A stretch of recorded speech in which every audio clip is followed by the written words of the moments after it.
Hello and welcome. This is Puneeth Suraana, and you are listening to the Galata Podcast.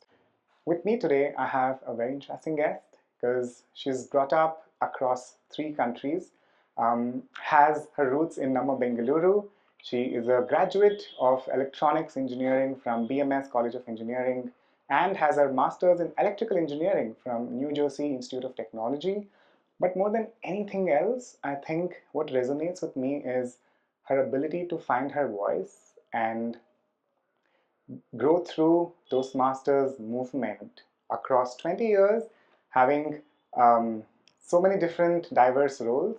She is not just the charter member of her club, AT&T Middletown Club, but she's risen up the rungs, and today she is the international president of Toastmasters International. So, ladies and gentlemen, please help me in welcoming distinguished Toastmaster Radhi Spear. Thank you so much. That was a great introduction. Thank you. My usual first question is, what were the conversations around the dinner table when you're growing up in Nigeria? So I went to Nigeria when I was 3 years old, so I was really quite young. Mm-hmm. I'm the youngest of five sisters, so my parents took the three youngest ones to Africa. And so I grew up there, so I learned to speak English there. And I guess I had a Nigerian accent. And so when I came back to India, they did make fun of my accent. But growing up there, I had a wonderful time. I was very shy, very quiet. I've said this story many times. When I started in first grade, my teacher was this tall, big man, like a heavyset Denzel Washington, is what I like to say. And he would like the children to stand up and answer questions. Mm-hmm. And because I was so shy and quiet, I would just whisper my answers. And he would say, "Speak up!" I'd get even more afraid. But I managed school there. It was fun. I actually had a wonderful childhood, even though I was very shy and quiet. When I was about 12 years old, my family moved back to India, and I went to Stella Maris School here up the road. And because we all wore uniform, I looked like all the other kids. But every time I opened my mouth, the other kids started laughing because I had an accent. So I tried very hard to get an Indian accent overnight. What were the first words I'm guessing? So what happened was my Sanskrit teacher used to make all the children stand up and read. So I thought I had my best Indian accent. So I would, and she would say, like I'd be holding the book and she'd say, "Children, no laughing, no laughing." She'd be like, "Child, go ahead, read." So I'd be holding the book and I thought I was reading it quite well. I'd be reading. And the teacher would be like, At the back, in the front of the class. Yeah, and then the teacher would look up and say, "No laughing, children, come on, no laughing. Continue, continue." So then I would continue and she'd be like, so even the teacher found it so amusing. But I survived. And then, as you mentioned, I went to BMS College. And then I actually got my first job here. I started working at Infosys when there were a house in Jayanagar. So I was You were there. that early? Yes. Oh.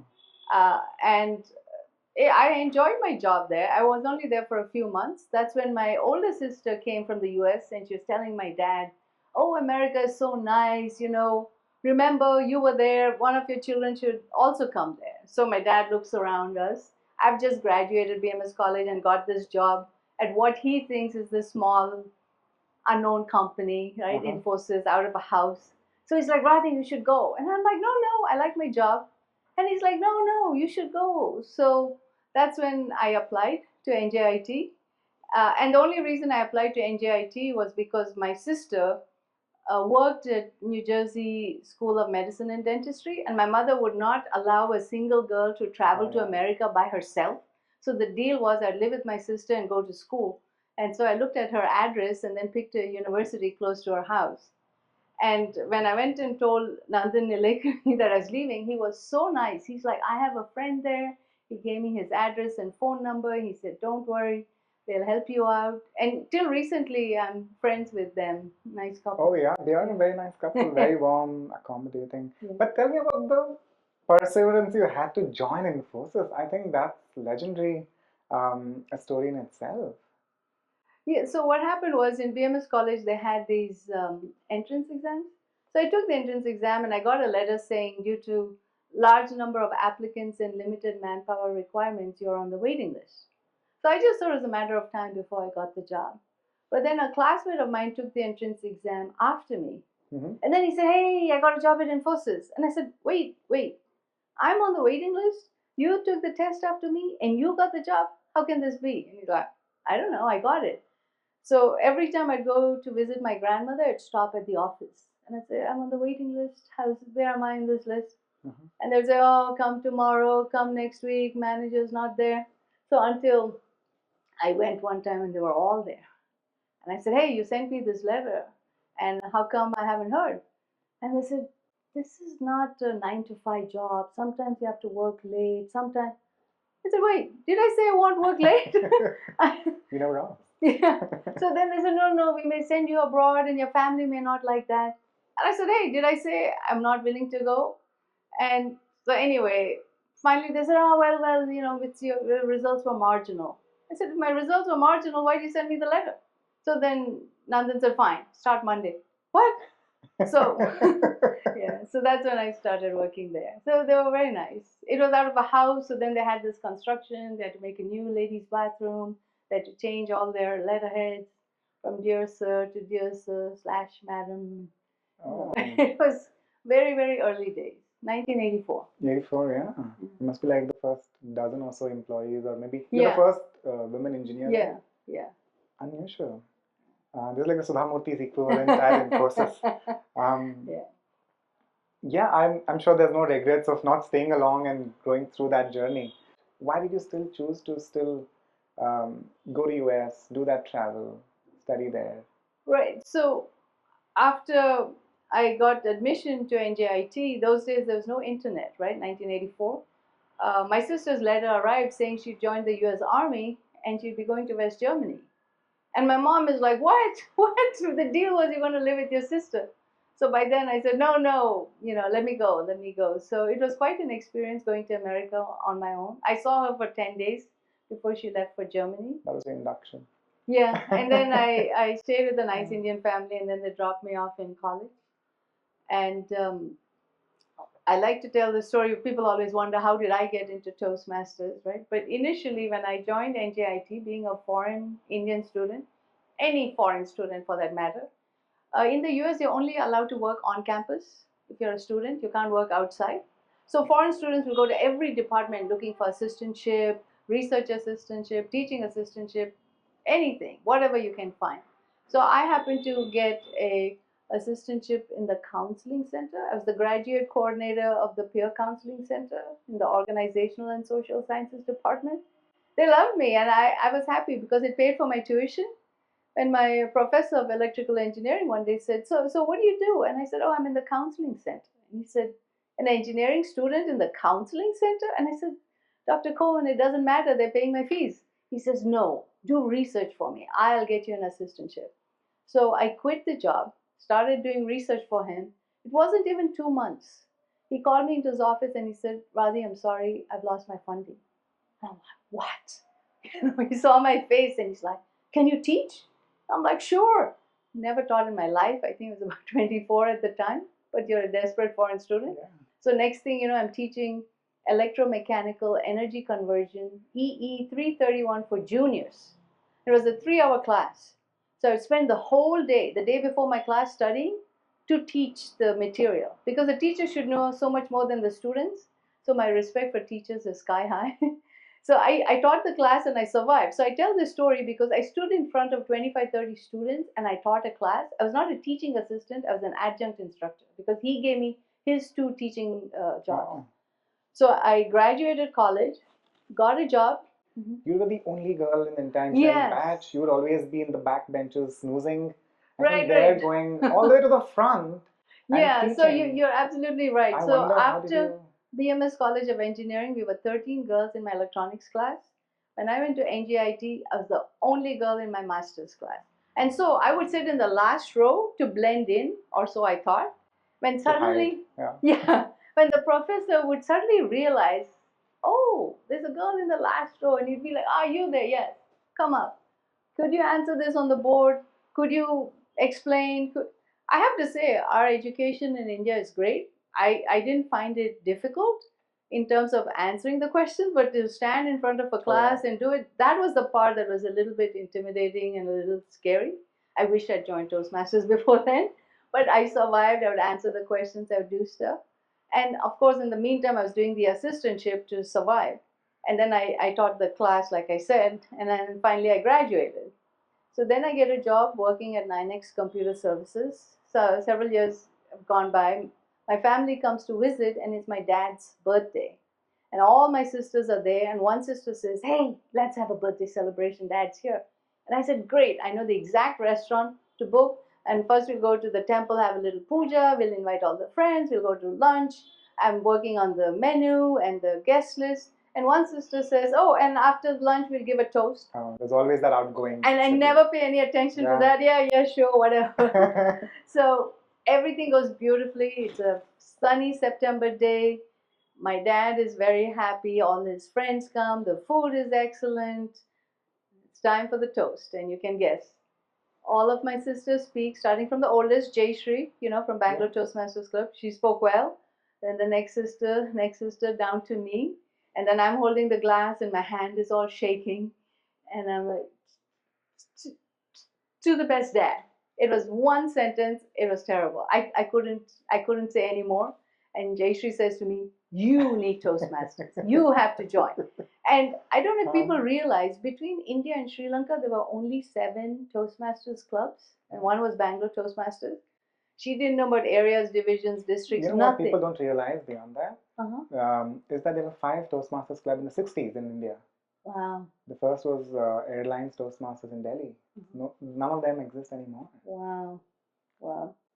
So I remember Jayashree telling me, "You need Toastmasters." So when I went back, they left and I was continuing working. And then they happened to charter a club in my office at AT&T. I'd switched companies by then. So then I became a charter member of AT&T Middletown Toastmasters, all because of Jayashree, which I'm glad. And like everyone else. Yeah, big shout out to Jayashree. At Bangalore Toastmasters Club. Yeah. She's our Renan Martin. We have always loved her grammarian reports. Yes, I've heard of that. Yeah. Yeah. So because of her, I joined. And like most people say, I wish I joined sooner. It's the best kept secret. I tell you, joining Toastmasters is an investment in yourself. And we are in 150 countries with over 14,000 clubs and over 270,000 members. So it doesn't matter where you are. And this is our 100th year. So this program works. There's no reason to reinvent the wheel. If you are an active member, follow the guidelines, you will become a better speaker and leader. And so it's a gift, I feel, anytime I get someone to join Toastmasters, because you see the change in the person in 6 months. It's that evident.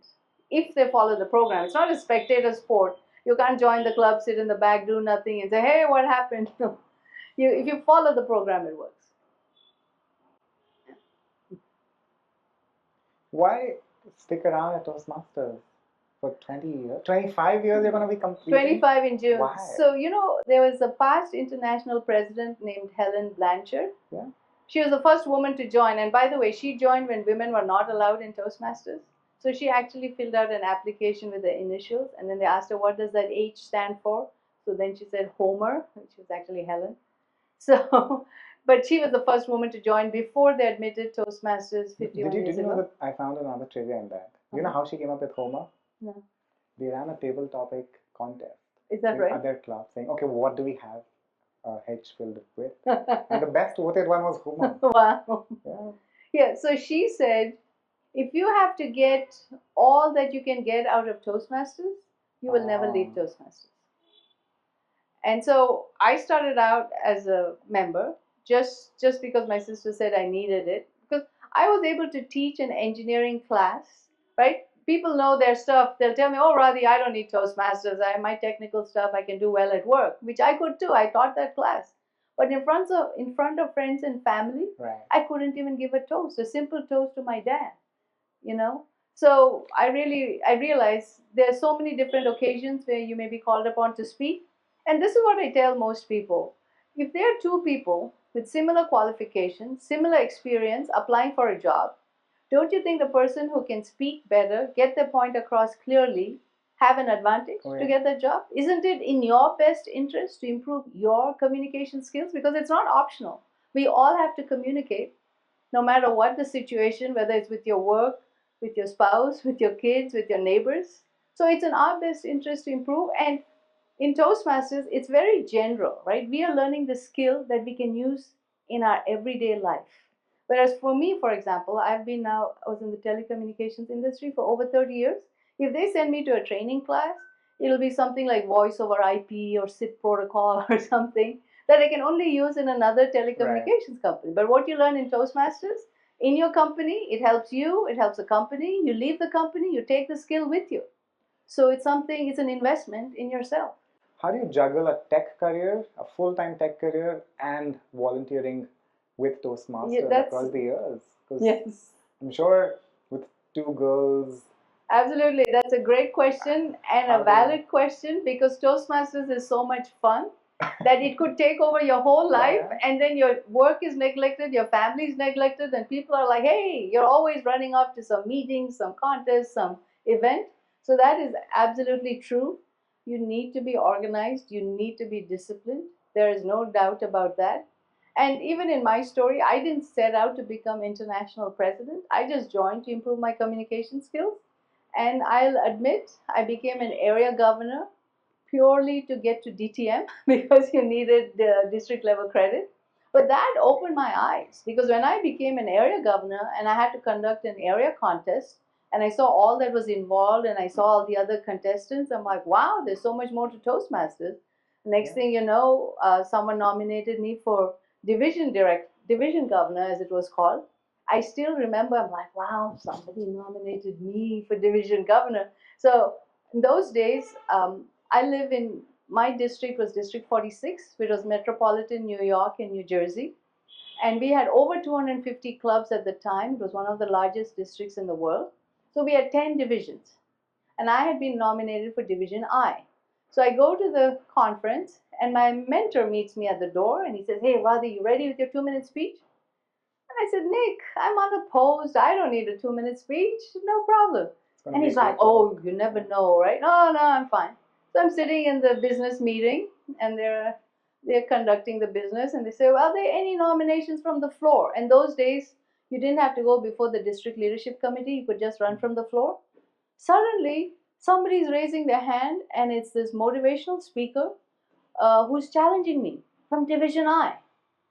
And I'm sitting there like, oh my God, I don't have a 2-minute speech. And at that point, the guy sitting next to me nudges me. So I'm like, what? And he says, give it up. Somebody else wants to do the work. Why do you want to do it, right? Take it easy. And in that split second, if I had caved and listened to the guy, my whole life would have changed. But I don't know what it was. I'm like, no, I got time, because they start with Division A, and by the time they get to I have some time to come up with a speech. And this part sounds really silly, but in Division B, I still remember there were two people running. It was Robert Archdeacon versus Virginia Arana. And Robert Archdeacon was saying something like, and my name is Robert Archdeacon, and there's no S at the end of my name. I thought, who thinks there's an S? I mean, I don't know what the guy was saying, but it just gave me an idea. So when my turn came up, the person who was running from the floor was Scott Lindy, and I was Radhi Spear, so I came after him. So he spoke first. He spoke well. Then it was my turn. So I go up and I say, my name is Radhi Spear, and there's no S at the end of my name, because Britney Spears was very popular at the time. And I just thought I'd make some joke, and then I spoke about my qualifications, and I think I was quite earnest. And somehow I won that election, fortunately for me. And so that was a turning point that could have gone really bad, but luckily I stuck to it. And then I ran for Lieutenant Governor Marketing, and so on. So there were lots of leadership opportunities. My life was going great. When I was Lieutenant Governor of Marketing, my team and I, we chartered 27 clubs. How do you balance that with a full-time career at AT&T and then two daughters? Yeah. So coming to the two daughters. And 4 sisters. Yeah, well, coming to the two daughters part, my older daughter is very studious by nature, and I was a distinguished district governor. I got the Excellence in Marketing Award for the La Gem Road, or the CGD as they call it. After when I was district governor, my district was splitting into two because we were over 250 clubs. So, being the northeast of America, there's a lot of diversity. So, suddenly I got a team of four because we were splitting. And being in the northeast, one person was Jewish, one person was Chinese, one person was African American, and one person was of German origin. So the five of us, we looked like a rainbow. We reflected the diversity in our district. We managed to work well together, and we were distinguished. So I received a presidential citation in 2009. They asked me to be on the very first International Leadership Committee. They asked me to speak about success in the districts at the International Convention in Mashantucket, Connecticut. So my Toastmasters journey was going great. Yeah. And then I come home and I'm busy going to various stuff, and I look at my daughter's geometry grade, the younger one, and she got a C. And I'm like, Karen, this is a C. She's like, yeah, I passed. What's the problem? She's off to a party. And I'm like, no, this one too. So I kind of took a step back. I thought I better make sure she does her homework, she does well in school. And she's a good student, just having a good time because I'm just focused elsewhere. So I made sure she did well. Then I'd come to India to check on my parents. And my sister Usha says, hey, for the first time, the Toastmasters convention is in Kuala Lumpur. We should go. And I said, it's been a while. I haven't really been active, just in my club. So we went to Kuala Lumpur for the convention. I happened to run into Deepak Menon and Dan Rex, and they're like, where have you been? What happened? And I said, oh, no, just focusing on my family. And then Deepak Menon urged me. He says, oh, why don't you come back? And I said, I don't think people remember me. It's been a while. And he said, well, why don't you try running for region advisor? Which I did, and I got in. So there was a break in my journey, and it worked out. But truly, Toastmasters helped me. What changed after you were back? How were you able to juggle better? So by then, my younger daughter had got into college and moved into the dorm. So she wasn't home, and I thought, okay, so now she's on the road to completing college life. The older one had gone into Cornell for chemical and biomolecular engineering. She was doing great. So then I could do region advisor and so on. So yes, absolutely perfect question. It is very hard. You have to be focused. You have to be disciplined, and even just set aside time. I will do Toastmasters from this time to this time. Don't use your office email. In the beginning, I nearly made that mistake. My boss's name was Robert, and I was writing to some other Robert, and I practically picked the wrong email to, oops. So then I made sure to have a separate Gmail and not use my work AT&T mail to answer questions and stuff. So keep it separate. Yeah, you're able to categorize both of them very early on. Yeah. No, seriously, you have to be disciplined and organized, but it's worth it because it's like everything in life, and especially in America, for example, you have to do everything. You have to do your own grocery shopping, your own cooking, and I did have a cleaning lady at the time because it was getting too much, but yeah, it's not easy. Good question, but it can be done, and Toastmasters is definitely worth it, I tell you, because nowadays in my role as international president, even as international officer the last few years, when I go to district conferences, I also do corporate visits where I give out awards to corporations who support us. We are in more than 60% of Fortune 500 companies around the world. And invariably, upper management tells me we can tell our employees who are Toastmasters than those who are not because they speak better. And they dress better, they are more eloquent. Yes. Yeah, the program works. And they're nicer in feedback. No, you will make an excellent point because we give feedback in public in front of everyone, and it's positive and constructive. Whereas when I get my evaluation from my supervisor or at work, it's in private and they don't do such a good job. Right? We learn that in Toastmasters, and we need that. Whether you give feedback to your child or your spouse or your employee or your even feedback back to your boss on how the project's going or what needs to be done. It's absolutely essential to learn that skill. So when I first started working in America, I think this is partly cultural, I would say, that I thought I was the new kid on the block. I just graduated and everybody there must know more than me. My boss must know more. I'm showing respect. So I used to sit quietly in the meetings, even though sometimes I'd be thinking, not exactly right, but I wouldn't say anything. And then my boss called me aside. He says, do you understand what's going on? I said, yes, I do. He says, how come you don't speak up? And I'm Oh, like, oh, but it's easier said than done. I mean, you're sitting, engineering is quite a male dominated field, especially in America more so than here. I would think. I don't know here, so I can't answer. here But as well, yeah. so there I'm sitting in a room full of, and America, the average American speaks with such confidence.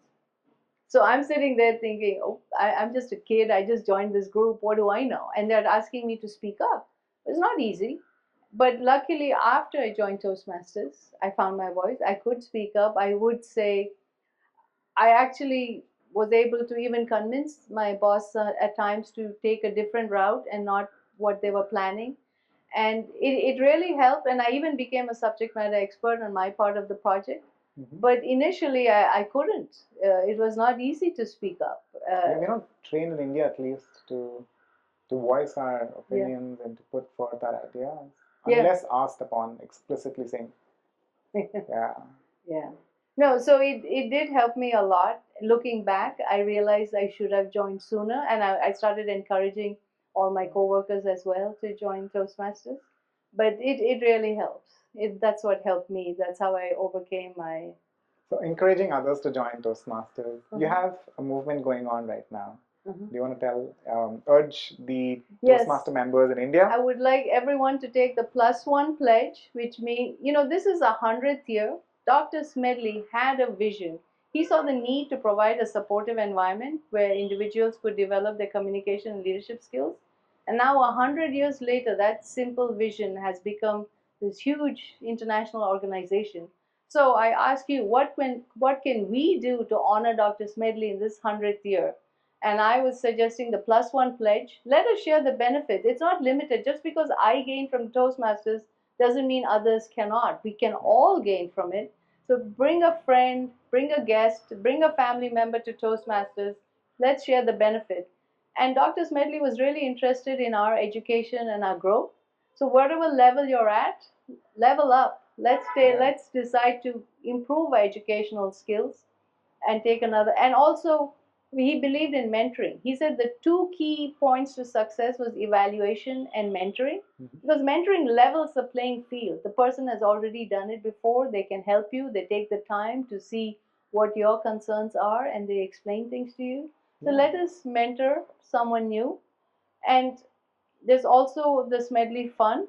The fund is there to help clubs who have difficulties, and unfortunately, being an international organization, there's always something going on, whether it's hurricanes or earthquakes or bombings. Even nowadays, there are other things happening.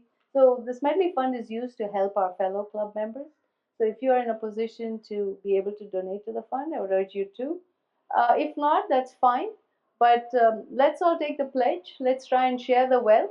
Just bring one person to Toastmasters just to see the benefits. And it truly will be an investment in themselves. Yeah, I can't agree more. I think one of the biggest concerns that I'm hearing right now in Bangalore, amongst other clubs, has been the taxation that's come up on the membership fees. And since COVID, a lot of clubs haven't been able to bounce back fully. They're still in a limbo, or they are fading up. Do you have any thoughts on that? You make an excellent point. It's not just the taxation here in India, it's happening all over the world. Governments around the world want to make more money. So you can just imagine world headquarters, which takes care of our operations, are 125 employees. Now, just the United States is one country, but 33 states have taxes on Toastmasters and different amounts. One is 3.9%, one is 6%, one is 2%.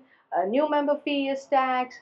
The pathways, buying a pathways is path is taxed.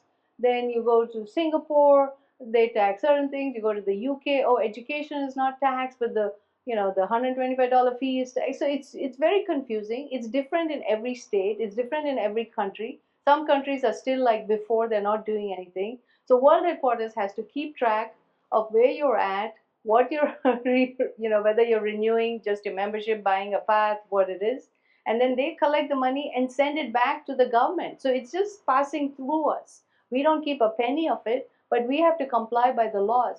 And we are in 150 countries. We need to understand the rules and regulations of every country and comply. So it's very complicated. We really don't want to bother you, but we don't have a choice because we want to abide by the law. And so that is why this has happened. And it's something new, but it's happening everywhere, unfortunately, and we have to do that. In terms of why you mentioned about losing members or post-COVID, I agree that is happening around the world. Some people have seen the convenience of staying home and oh, who wants to deal with the traffic? Who wants to find parking? Or it costs money to rent a place to meet. There are all these, right? So that makes people think, oh, let's just meet online. And I agree. On the one hand, there you have expanded your skill set. You can now speak online, train online, webinars online. That's a good skill to have because some companies have you go back to work 3 days a week, you work online 2 days. So now you're ahead of your co-workers. For example, when I started, I selected the dining table to have my calls.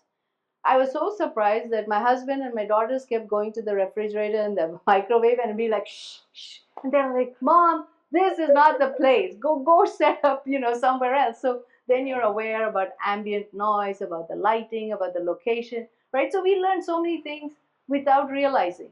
My younger daughter, for example, during COVID, just graduated and found a job at a defense company. So being defense, they said you can't work from home. This is top secret. You have to come in and leave your phone and your stuff, go into this room and do the work and so on. So they gave her a letter saying she's an essential employee. She should be allowed to travel and go to work. So she continued going to the office every day during COVID.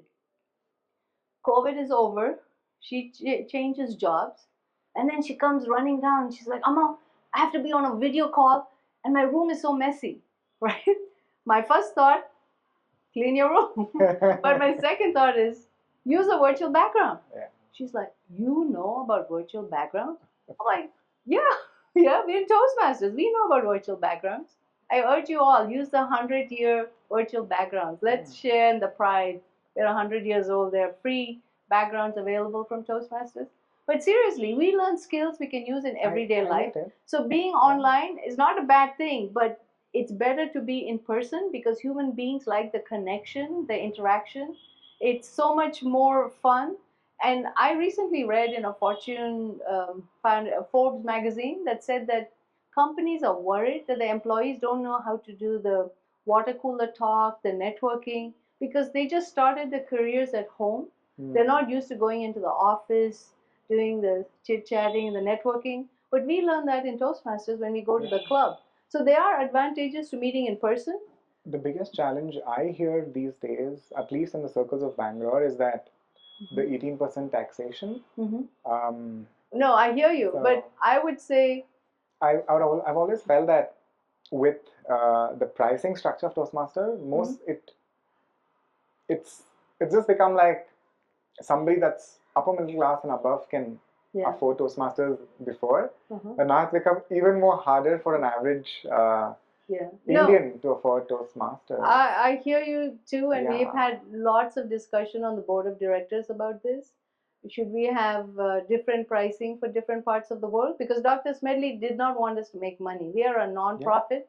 Nobody makes, like, if people wonder, oh, you're the president of Toastmasters, how much do you make? Well, I make one more zero than your district director, who makes one more zero than the division director. We are not paid. We are volunteers.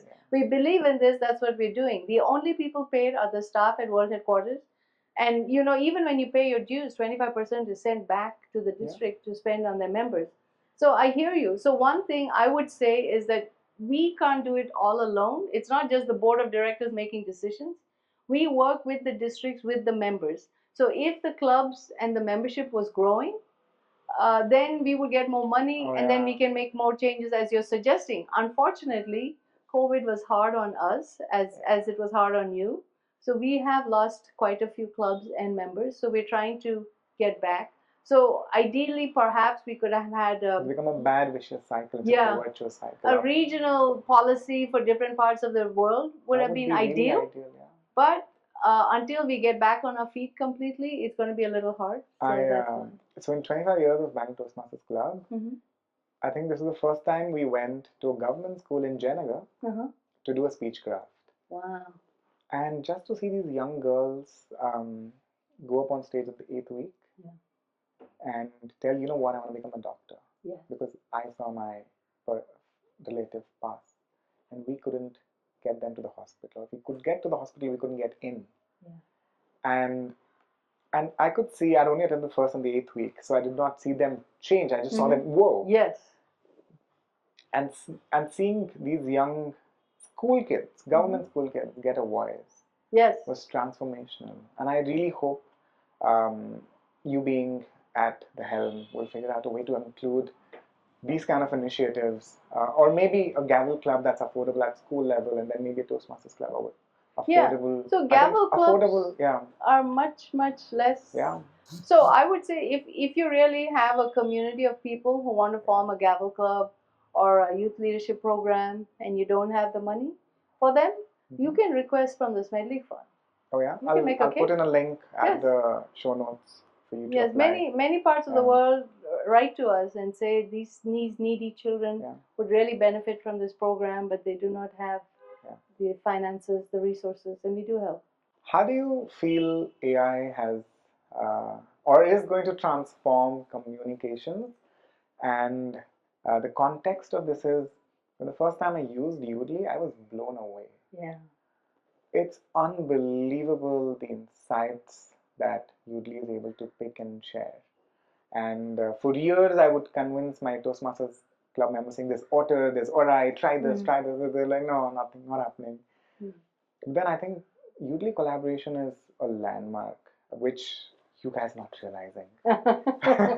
Yes. But artificial intelligence and articulate communication. No, so where do you see them go? Yeah, so many Toastmasters write to us and tell us their concerns, tell us about new things. So as you saw, Udly is there available to you on our Toastmasters International website. But even if AI is there to help you write your speech, right? Previously, your friend could have helped you write your speech, right? That is possible. But you are delivering the speech. So it should match your way of speaking, your way of delivery. So true, right now, there is that little concern, but we are assessing the situation going forward. We listen to all the feedback received, and we will take action if need be. But right now, we are just keeping track of what's going on. As far as ChatGPT is going, you can get your speech written by ChatGPT, but does it suit your manner of speaking or the way you present? I think Udly has gone 2 steps ahead in that. I really am excited about what Udly and Toastmasters will do next. Nice. Yeah, well, we are working on it. Recently, we had a partnership with LinkedIn. LinkedIn is offering some public speaking courses, and they promote Toastmasters, and you get some kind of certification. Lots of organizations are contacting us, just like Rotary did, and we gave them some communication modules to use. So yes, we're looking into whatever we hear from, and we want to make sure that we abide by Dr. Smedley's views and keep it available and affordable to all, so everyone can. I would love that. Yeah. Because you're talking about available and affordable, one more pet peeve of mine is Toastmasters was a publishing house for the longest time in its history. And I feel the 100th year centenary book is just priced out. Yes. Because I ended up paying twice the amount that's for. Maybe we could figure out something where the club material. We are looking into that, and I think they worked out something for the US, but we got that feedback at mid-year training, even in Jakarta, I'm sure in Hyderabad as well. We're looking into that. Do you know, recently, for example, from the Toastmasters store, most things would be manufactured in China, sent to the United States, then you order something and makes this full. I would love it if the Toastmasters was on Amazon, to be honest. It's so much more yes, we too, and we hear you. So now we actually have local manufacturers who meet certain standards who do it. I think we need more in India. Muskurado is not sufficient, and it doesn't cover the. So in which case, if you know of a better way let us know. Just like how we improve our speeches by feedback, Yeah. we need feedback from you, because you're sitting here in Bangalore, maybe you know something better than we do sitting far away. So we need to hear from you. I know you might think, oh my God, Radhi, we've written so many emails, we call, it goes into this black hole. It doesn't.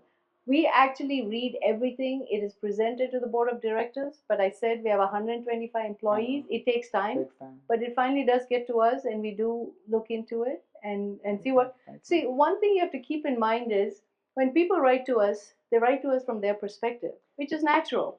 But what we do has to work the whole world over. So it's like a one size. A lot of reading material. I would love what you did with the newsletters. Yeah. I read through COVID. I read like 50 years of from 1930 to like all the way to like 1975, 80. Yeah. I read through the entire newsletters. Wow. And that's how I was able to do a tribute speech across Bangalore, saying the history of Toastmasters. Nice. Maybe you could distribute the 100-year centenary, the book, or the other printable stuff as a PDF at a much subsidized cost. That would really bridge the distribution of these materials. Well, all suggestions are welcome. Yeah. Okay, this is a podcast, not a. I want to get to a quick fire chat with you. What's a piece of content that you recently consumed that you would like to recommend? It could be audio, video, podcast, blog, a piece of content. Oh, well, related to Toastmasters or anything? Could be general as well. Well, I like listening to podcasts on health and fitness. So I listen to, it's called The Daily from the New York Times, and it also covers all different aspects, and it's free. So anyone can listen to the podcast. But I'm not sure. You put me on the spot here. If it's more Toastmasters is supposed to be supposed to handle being put on spot. Yes. So no. So just kidding. No. So one of my favorite podcasts is Science Friday, and it tells you all the latest happenings in science. So it's really fascinating to me. Recently, I heard on one podcast about how, for example, mammograms are so expensive in India, and they don't have the equipment. They have been training blind women in India because their sense of touch is now heightened since they lost their sense of their vision, and they can help women detect it better than machines. So, you listen to some podcasts, you hear all kinds of things. It's fascinating. So I like Science Friday. I would urge you all to listen to that. Interesting. What's a book or a movie you'd recommend all Toastmasters to watch? This could be specific to public speaking. Okay. Book or a movie? I didn't give her these questions ahead of time. Clearly.